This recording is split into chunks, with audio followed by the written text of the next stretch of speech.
Hey guys, it's your boy, Onix. Today, here's 7 quick tips on Monster Hunter Rise for beginners. The game does a pretty good job of giving you a lot of information, but there are certain key things that I'd like to explain a little further, and also some reminders of things that you may not be aware of. Also, shout out to Rain for giving me the idea to do this tips video. And also Callum, to answer your very first question, why? Let me point you to this video right around here on why Monster Hunter Rise is better than Monster Hunter World. So, let's get hunting. TGR. Tip number 1, try out the village quests first. Village quests are relatively easy and the monsters have very little health in comparison to hub quests, which are designed for multiplayer. Village quests also have different mechanics and is where the story of the game takes place, so consider it a tutorial of sorts before jumping into the hub. Tip number 2, reorganize your item pouch and or radial menu. I'm used to the pouch and just selecting what items I need by scrolling through the list since I've been playing Monster Hunter before we had a radial menu, but this is a good option for new players. Go in, rearrange it to your liking, and go ahead and use it that way so you're comfortable when you're in the middle of a terrifying hunt. The radial menu is mainly used for quick actions and quick items, in particular, sharpening your weapon without having to put away said weapon. Very, very useful in the middle of very, like I said, terrifying and eclectic hunts. Tip number 3, or question number 3, which items you should take.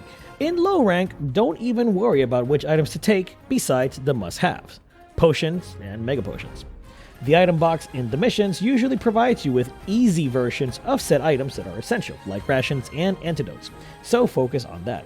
In high rank, however, you'll want to work on an item pouch that includes things like traps, trank bombs, flash bombs, mega bear bombs, and life powders, to name a few.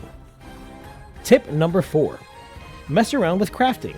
In the item box, you'll see an option to craft items. Get in there and start messing around to see what items you'll need to craft even better ones. This way, you can farm for whatever you need in order to amass hundreds of mega potions and hundreds of traps. Speaking of the farm, tip number 5, don't forget your buddy Plaza. There is plenty of stuff to do here, including a training room and, most importantly, the Argosy, which now works as the farm in order to get all the items you'll need to create even more. And there's also mercenaries, which allows you to send buddies out to get items from little expeditions they do. It only costs 100 Kimura points, and it's definitely worth the items you net.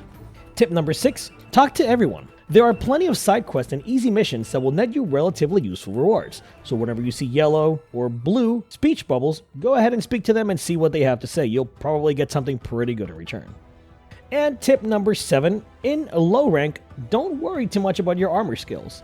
The monsters aren't very challenging, so you can either go for a higher defense or do some fashion hunting.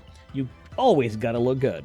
But in high rank, of course, you will need to worry about your armor skills. The monsters will be a lot harder, they will be way more difficult to deal with, and having the appropriate skills to deal with this situation will make your life a lot easier.